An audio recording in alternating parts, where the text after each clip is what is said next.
अस्सलाम वालेकुम। मेरा नाम है ज़ीशान उस्मानी। आज की इस वीडियो का टॉपिक है कि ज़ुबान साफ़ रखें।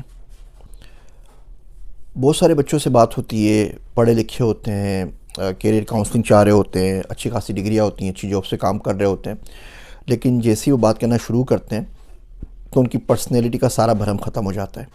कुछ जुमले हमारे माशरे में बहुत आम तौर पे इस्तेमाल किए जाते हैं और बहुत ही आमी किस्म के जुमले हैं जो अगर आप इस्तेमाल ना करें तो आपकी या किसी की ज़िंदगी पे कोई असर ना पड़े, लेकिन उसके बावजूद हम उसको इस्तेमाल करते रहते हैं। और मेनली वो जुमले हमारी ज़ुबान में चढ़े होते हैं, हमारे कल्चर की वजह से, हमारे घर की वजह से। एक साहब ने बड़ी बदतमीज़ी से बात की तो मैं उनको बड़े खामोशी से, अदब से सर झुका के जवाब दे रहा था।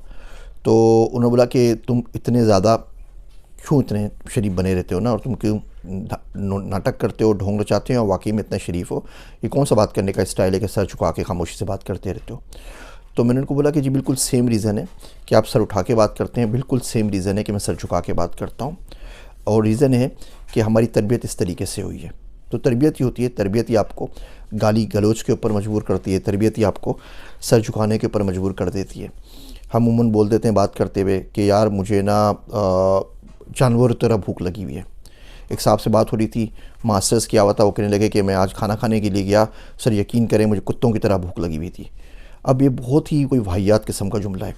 मैं उससे मिलूँगा ना, मैं उसको फाड़ के रख दूँगा, और तुम्हें जानते नहीं तुम कौन हो, मैं तुम्हें उठा लूँगा।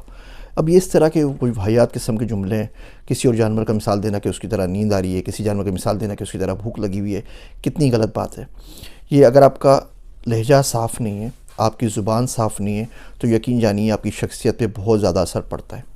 जुगत करने का, मजाक करने का ऐसा शौक़ चढ़ा हुआ है कि 40 का बंदा हो जाता है, 50 का हो जाता है, 60 का हो जाता है, और इससे मस्ती से बाज नहीं आता। प्रोफेसर साहब हैं, क्लास में पढ़ाने के लिए आते हैं, 55 साल उनकी उम्र है, और वो क्लास की जो स्टार्ट होता है, इब्तिदा जो होती है, बजाय इसके कि अल्लाह रसूल का नाम लें, वो गंदे से जोक से करते हैं ना। वो जोक उनकी उम्र के हिसाब से ठीक है, गंदा जोक तो किसी उम्र में भी नहीं करना चाहिए, लेकिन इस उम्र में तो बिल्कुल सूट नहीं करता। फिर क्लास की ऑडियंस देखें, मेल भी होती है, फीमेल्स भी होती हैं, लेकिन हमारे बच्चे यूनिवर्सिटी में पढ़ रहे होते हैं, आप उनसे कभी पूछ लीजिए कि जो टीचर पढ़ाने आते हैं 20% शायद वो कुछ पढ़ाते हैं, और 80% सिर्फ कहानियाँ होती हैं, सिर्फ स्टोरी होती है। और हर स्टोरी की जो टांग टूटती है आकर, वो आके इस पे बात पे टूटती है कि जी मैं क्या हूँ, मैंने ये किया, मैंने ये आइडिया दे दिया, मैंने ये काम कर लिया, मैंने ये काम कर लिया, मैंने ये काम कर लिया। इस मैं के गर्दाब से जब तक नहीं निकलेंगे, आगे बढ़ने का सफ़र शुरू नहीं हो सकता। ये मैं कोल्हू के बिल की तरह ऐसा गोल चक्कर है जिसमें गोल गोल गोल गोल गोल गोल घूमते रहते हैं। जब तक आप मैं से आगे बढ़ के नहीं देखते, आप नहीं निकल सकते।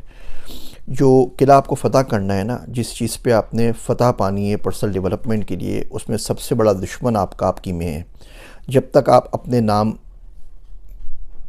की कैद से आज़ाद नहीं निकलते, जब तक आप इस मैं से बड़ा होकर नहीं सोच सकते, आप पूरी ज़िंदगी इसी मैं के अंदर रहेंगे। आपको अपने सिवा कोई नज़र नहीं आएगा, आपको अपने सिवा कोई सुनाई नहीं देगा, आपको अपने सिवा कोई दिखाई नहीं देगा। जिस बंदे की नज़र सिर्फ अपने आप तक जा सके, वो किसी और की कॉपी कैसे कर सकता है?